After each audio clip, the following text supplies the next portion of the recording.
기도하고 말씀을 보겠습니다. 사랑과 은혜가 풍성하신 하나님 아버지, 가정의 달 5월 성령 강림절을 맞아 예배를 드리게 하여 주시니 감사합니다. 오직 성령이 너희에게 임하시면 이라는 제목으로 예배 드릴 때에 이 말씀을 통하여 거룩한 영이신 성령의 능력을 받고 예수 그리스도의 증인으로서 제자로서의 삶을 살게 하옵소서. 입이 뻣뻣하고 둔한 중이 귀한 성령 강림절의 말씀을 전합니다. 성령님 임하옵소서. 도와주옵소서. 온 마음과 정성 다해 드리는 예배를 통해 하나님 홀로 영광 받으시고 저에게는 하나님 은혜와 기쁨의 시간이 되게 하옵소서. 성령 받으라 하신 예수님의 이름으로 기도하였습니다. 아멘. 우리 옆 사람 보면서 인사합시다. 참 잘 오셨습니다. 이왕은 그 은혜 받고 가야지 그냥 갈 수 없잖아요 하면서 서로 격려의 인사를 나누도록 합시다. 칭찬하면 고래도 춤춘다고 하지요. 또 어느 강사는 칭찬하면 술고래가 술을 끊는다고는 말도 들었습니다. 우리가 부부간에도 서로 칭찬하고 남편이 그래야 밖에 나가 사회생활할 때도 돈도 잘 벌고 승진도 잘하고 사업이 번창하고 자녀들은 공부도 잘하고 바르게 성장하며 건강한 가정이 이루어집니다. 오늘은 성령 강림절에 맞도록 사도행전 1장 1절에서 8절에 있는 말씀 가지고 오직 성령이 너희에게 임하시면 이라는 제목으로 말씀을 나눕니다. 한번 따라합시다. 오직 성령이 너희에게 임하시면 오늘의 말씀 제목입니다. 지난주는 내 부모를 공경하라 라는 제목으로 먼저 출애굽기 20장 1절에서 7절에는 10계명을 살펴보았지요. 그래서 이 10계명은 1에서 4계명은 하나님에 대한 계명이요, 5번째에서 10번째 계명은 이웃에 대한 계명으로서 먼저 이웃에 대한 계명의 첫 번은 5계명으로서 내 부모를 공경하라는 것입니다. 부모를 공경하는 이유가 무엇입니까? 성도가 마땅히 취해야 할 바른 정도이기 때문입니다. 부모를 공경하는 것이 마땅한 도리로서 우리가 복받는 길이기 때문입니다. 부모님의 즐겁고 부모님을 즐겁고 기쁘게 하는 것이 땅에서 오래 장수하리라 라고 말했기 때문에 저는 부모를 공경하는 이유를 3가지로 나누어 말씀을 전하였었습니다. 내 부모를 공경하는 말씀대로 진자리 마른자리 가라니시며 손발이 다 닳도록 고생하신 어버이의 희생을 기억하고 효도하며 살다가 저 하늘나라 거룩한 성세 예루살렘 하나님이 거하시는 구원받은 백성들이 금은보화가 가득 찬 행복한 나라 천국에서 천국 시민이 되어 살자고 하면서 양주동 작사의 이응열 작곡한 어버이의 은혜를 제가 함께 아코디언과 함께 불렀었지요. 나 실제 외로움 다 잊으시고 기르실 제 밤낮으로 애쓰는 마음 쥔 자리 마른 자리 가라니시며 손발이 다 닳도록 고생하시네. 하늘 아래 그 무엇이 높다하니요. 어버이의 희생은 가히 없어라. 여러분도 아멘이죠. 어버이의 희생은 하늘 아래 그 무엇과도 비교할 수 없고 넓고 크고 가히가 없습니다. 자, 그러면은 오늘은 사도행전 1장 1절에서 8절 말씀 가지고 오직 성령이 너희에게 임하시면 이라는 제목으로 말씀 전할 때에 하나님 도와주시옵소서. 성령님 하나님 시작부터 마칠 때까지 함께하여 주시기를 원합니다. 그래서 하나님께 영광이 되고 저에게는 은혜의 기쁨의 시간이 되기를 바랍니다. 사도행전은 총 28장으로서 저자는 누가이지요. 기록한 연대는 추후 AD 61년에서 63년경에 쓰였습니다. 기록한 목적은 오순절 성령 강림으로 인한 교회의 단생과 교회의 성장 과정을 보여줌으로써 유대인들과 이방인들에게 예수 그리스도의 십자가, 크로스, 십자가와 부활을 증거하게 하여 기록하였습니다. 사도행전은 성령의 능력을 받고 예수 그리스도의 증인된 제자들의 삶에 대한 기록으로서 사도행전 1장 8절은 오직 성령이 너희에게 임하시면 너희가 권능을 받고 예루살렘과 온 유대와 사마리아와 땅끝까지 이르러되 증인이 되리라. 하나님의 자녀된 우리를 향한 지상의 명령으로서 예수님이 승천하시기 전 마지막 유언으로서 하신 말씀입니다. 자, 그러면 첫째, 성령이 너희에게 임하시면 이 말씀은 예수의 행전입니다. 사도행전에 승천하신 예수께서 성령 홀리가스트를 보내시고 그 성령을 통하여 계속적으로 구속사역을 이루어 나가시는 일련의 과정을 기록한 것입니다. 예수님은 성령을 부어주시고 구원받은 사람의 수를 더하게 하시며 못 걷게 된 사람을 걷게도 하시고 순교하는 스데반을 격려하시며 담메색 도상에서 예수를 핍박하며 해방하며 예수님의 마음을 아프게 했던 스데반을 하늘의 음성을 듣고 사울에 대하여 사울아 사울아 네가 왜 나를 핍박하느냐 하는 음성을 듣고 사울은 전에는 폭행자요 죄성과 악성과 독성이 가득한 죄인 중에 괴수로서 죽어 마땅한 자였으나 변하여 새 사람 사도 바울이 되고 우리 성경의 신약 27권의 13권을 쓸 정도로 주님을 위하여 말씀을 전하는 도구가 된 것입니다. 약한 자를 들어 강한 자를 부끄럽게 하시며 어리석은 자를 들어 지혜로운 자를 부끄럽게 하시는 전능하신 엘로힘의 하나님께서는 사울을 변하여 바울이 되게 만들고 이 사도행전은 예수의 행전인 것입니다. 또 성령의 행전이기도 합니다. 성령에 대하여 윌리엄 에번즈는 풍성한 열매를 맺게 하는 성령이다 라고 하면서 에반즈에서 이렇게 말하고 있더군요. 성령은 크리스찬의 생활의 풍성한 열매이다. 갈라디아서 5장 22절에서 23절에 보면 성령의 열매가 나오지요. 그 열매를 다이라고 있습니다. 오직 성령의 열매는 사랑과 희락과 화평과 오래 참음 인내와 자비와 양성과 충성과 온유와 절제이니 이 같은 것을 금지할 법이 없다고 말씀하십니다. 반면에 갈라디아서 5장 19절에서 21절에서는 육체의 일은 분명하니 곧 육체의 일은 음행과 더러운 것과 호색과 최근에 순복음교회 이용훈 목사님 7년 동안 여성과 성 분류를 했다는 걸 보고 제가 모 CBS 감독에게 확인한 바 확인된 사실은 없다고 하더군요.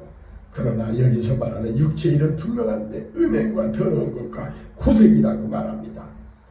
우상 숭배와 주술과 원수 맺는 것과 분쟁과 시기와 분냄과 당 짚는 것과 분열함과 이단과 투기와 술 취함과 에베소 5장 18절은 또 말하지요. 술 취하지 말라 이는 방탕한 것이니 오직 성령의 충만함을 받으라 라고 말합니다.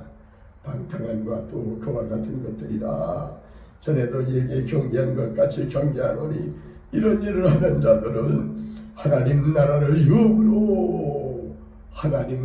유업으로 받지 못한다 라고 경고하고 있습니다. 성령이 열매 맺는 열매는 총 9가지 열매로 크게 3가지로 구분할 수 있습니다. 첫째는 하나님께 대한 것으로서 까디스 러브, 하나님은 사랑이라고 하죠. 사랑과 희락과 화평. 우리 주님은 하늘 보좌를 버리시고 낮고 천한 패들을 말구해 오신 것은 피스메이커, 사랑을 화평을 만나는 자로 오셨습니다. 둘째는 타인에 대한 것으로서 오래 참음과 인내하는 것과 자비와 양선이며, 셋째는 크리스찬 자신을 위한 것으로 충성과 죽도록 충성하라, 그리하면 생명의 관을 씌워주리라 그랬죠. 충성과 온유와 절제입니다. 예수님께서는 요한복음 16장 7절에서 내가 너희에게 실상을 말하노니 내가 떠나가는 것이 너희에게 유익이라. 내가 떠나가지 아니하면 보혜사가 너희에게로 오시지 아니할 것이요 가면 내가 그를 너희에게 보내니 그가 무엇입니까? 성령입니다. 십자가에 죽으시기 전에 보혜사 성령을 약속하셨습니다. 오늘 본문에서는 승천하시기 직전에 몇 날이 못되어 성령으로 세례를 받으리라 약속하셨습니다. 오늘 제목 삼은 오직 성령이 너희에게 임하시면 권능을 받고 예루살렘과 유대와 사마리아와 땅 끝까지 이르러 예수님의 증인이 되게 하신 것입니다. 따라서 우리는 성령 받아야 합니다.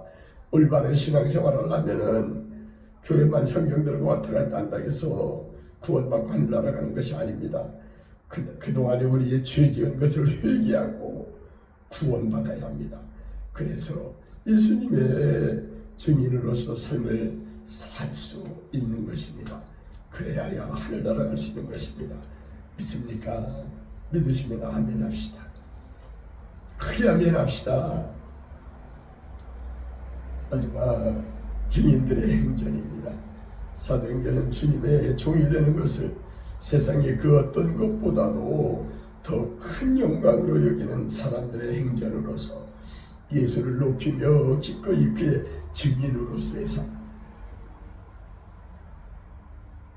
나아가서는 순교의 길까지도 마다않고 기쁨으로 감수하며 순종하는 증인들의 삶인 것입니다. 또한 인격과 생활이 예수의 모습으로 변화하여 닮아가는 증인들의 행적입니다. 그래서 빌립보서 2장 5절이죠. 너희는 이 마음을 품으라 곧 그리스도 예수의 마음이니. 너희는 이 마음을 품으라 곧 그리스도 예수의 마음을 품고 살라 하십니다. 사도행전은 아직도 미완성에 계속되는 행전으로서 진행형입니다. 빌립보서 2장 5절은 방금 말했지요. 너희 안에 이 마음을 품으라 곧 그리스도 예수의 마음이니. 예수님의 마음을 품고 예수님을 본받아 닮아가는 삶을 살기 원합니다. 찬송가 455장 주님의 마음을 본받는 자, 빌립보서 2장 5절과 관련된 말씀을 한번 불러보겠습니다. 주님의 마음을 본받는 자, 그만의 평강이 찾아오면 평강이 있습니까? 험악한 세상을 이길 힘이 하늘로부터 임함이로다. 주님의 마음을 본받아 살면서 그 거룩하신 나도 이루리.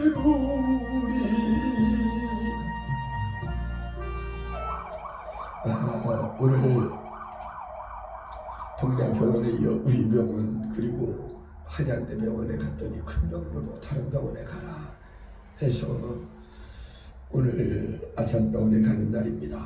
저는 이 설교가 내 삶의 마지막 설교라는 마음으로 말씀을 전합니다. 주님 부르시면 이 땅의 모든 고난, 고통, 괴로움, 슬픔, 고민을 다 청산하고 주님 계시는 하늘나라 저천성 거룩한 성에 들어가는 첫날이기 때문에 저는 기쁨으로 생각이 잠깐 머리를 스치니까 마음이 울컥하네요. 이 찬송, 주님의 마음을 품는 자, 이 455장 찬송가는 일생 동안 8천여 편의 성가곡을 작곡한 미국의 유명한 복음 찬송 작가 가브리엘이라고 하는 사람이 작사 작곡한 곡으로서 빌립보서 2장 5절의 말씀을 토대로 근거하여 지은 찬송입니다. 또 사도행전 20장 24절의 말씀인 내가 달려갈 길과 주 예수 받은 사명 곧 하나님의 복음, 은혜의 복음을 증언하는 일을 마치려 하면은 나의 생명조차도 조금도 귀한 것으로 여기지 아니하노라. 그는 각오와 결심과 다짐으로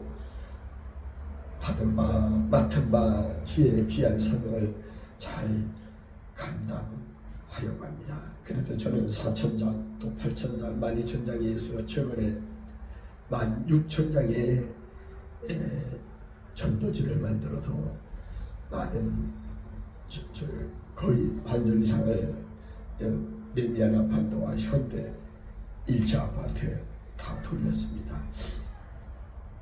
시간 내서 많은 사람들에게 복음을 증언하려고 합니다. 예수의 증인되고 성령의 동역자 된 우리가 하나님의 택함받은 자녀로서 그 복음 전하는 사명을 잘 감당하도록 오늘 제목 삼은 말씀처럼 오직 성령이 너희에게 임하시며 성령 충만한 성령의 9가지 열매를 맺고 주님의 지상 명령으로서 복음을 증거하라고 하는 전도하라는 말씀을 기억하고 우리는 그 전도하는 삶을 사는 저와 여러분 되시기를 간절히 축원합니다. 이제 말씀을 마칩니다. 성령의 능력을 받고 거듭난 제자로서의 삶은 예수의 행전을 따라가는 삶입니다. 성령의 행전을 순종하는 삶입니다. 증인들의 행전에 앞장서 복음을 증거하는 삶을 사는 것입니다. 오늘 성령 강림절을 맞아서 오직 성령이 너희에게 임하시면 권능을 받고 땅끝까지 이르러 예수님의 증인의 삶을 살다가 주 하늘나라 거룩한 성 새 예루살렘 하나님이 계시는 구원받은 백성과 함께 찬양하며 기쁘게 각종 보석과 12진주문이 있는 그 행복한 나라에서 천국 시민이 되는 저와 여러분 되시기를 축원합니다. 축도로 마치겠습니다.